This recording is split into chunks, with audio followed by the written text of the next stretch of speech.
नमस्कार मित्रांनो, आज अतिरिक्त अर्थसंकल्प 2024-25 सादर झालेला आहे। त्या अर्थसंकल्पामध्ये तरुण मुला-मुलींना महत्त्वाचे असे 12 योजनांचे निर्णय घेण्यात आलेले आहेत। ते निर्णय काय आहेत आणि कोणत्या योजना आहेत ते आपण या व्हिडिओच्या माध्यमातून समजून घेणार आहोत। त्यापूर्वी चॅनलवर नवीन असाल तर चॅनलला सबस्क्राइब करून ठेवा, ज्याच्यामुळे तुम्हाला अशीच नवनवीन माहिती भेटत राहील। चला तर मग मित्रांनो, व्हिडिओला सुरू करूयात।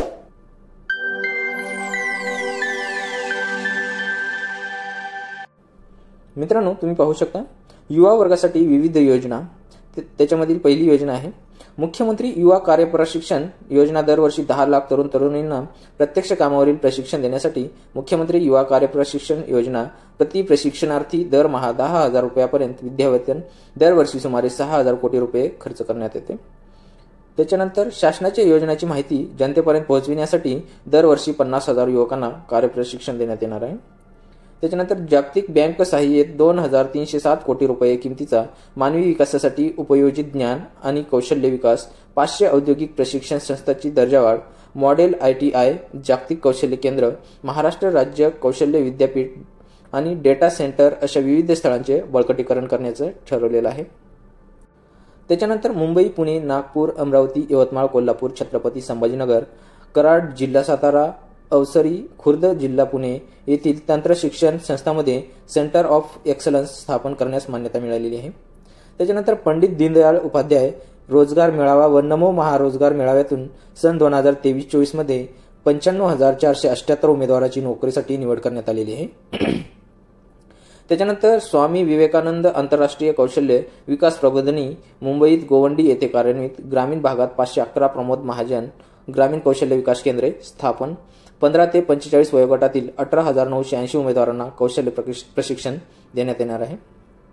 त्याच्यानंतर आदिवासी संशोधन व प्रशिक्षण संस्था TRTI, डॉक्टर बाबासाहेब आंबेडकर संशोधन व प्रशिक्षण संस्था बार्टी, छत्रपती शाहू महाराज संशोधन व प्रशिक्षण संस्था सारथी, महात्मा ज्योतिराव फुले संशोधन व प्रशिक्षण संस्था महाज्योती, महाराष्ट्र संशोधन व प्रशिक्षण प्रबोधिनी अमृत इत्यादी संस्थांमार्फत एकूण 2,51,393 विद्यार्थ्यांना रोजगाराभिमुख प्रशिक्षण, 52,405 विद्यार्थ्यांना नोकरीच्या संधी प्राप्त करण्यात येणार आहे।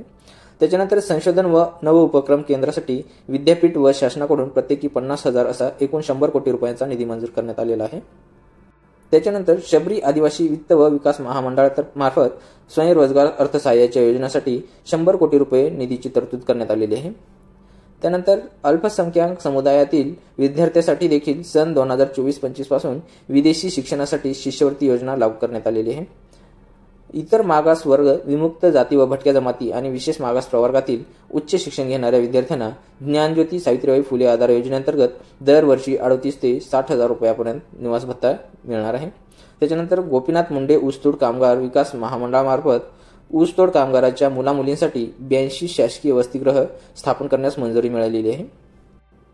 त्याच्यानंतर राज्यात सध्या असलेले 1 लाख लोकसंख्येमागे 84 डॉक्टरचे प्रमाण सन 2035 पर्यंत हे प्रमाण 100हून अधिक करण्यासाठी 100 विद्यार्थी प्रवेश क्षमतेची नवीन शासकीय वैद्यकीय महाविद्यालये आणि 430 खाटांची संलग्न रुग्णालये स्थापन करण्यास मान्यता मिळालेली आहे। मौजे सावर तालुका म्हसळा जिल्हा रायगड येथे 100 विद्यार्थी प्रवेश क्षमतेचे नवीन शासकीय युनानी महाविद्यालय स्थापन करण्यास मान्यता। बुलढाणा जिल्ह्यात नवीन शासकीय आयुर्वेद महाविद्यालय निर्माण होणार आहे।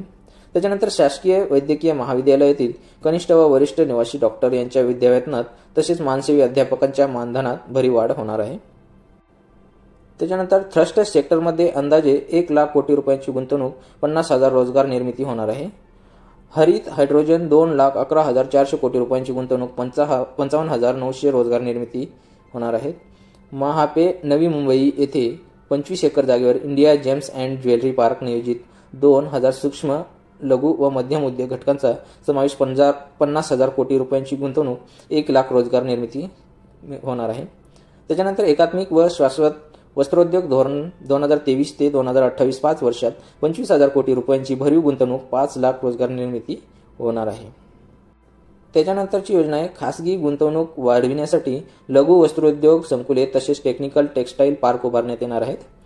त्याच्यानंतर सिंधुदुर्ग जिल्ह्यात आंतरराष्ट्रीय दर्जाचे स्कुबा ड्रायव्हिंग केंद्र, 20 कोटी रुपये खर्च अपेक्षित, 800 स्थानिकांना रोजगार मिळणार आहे।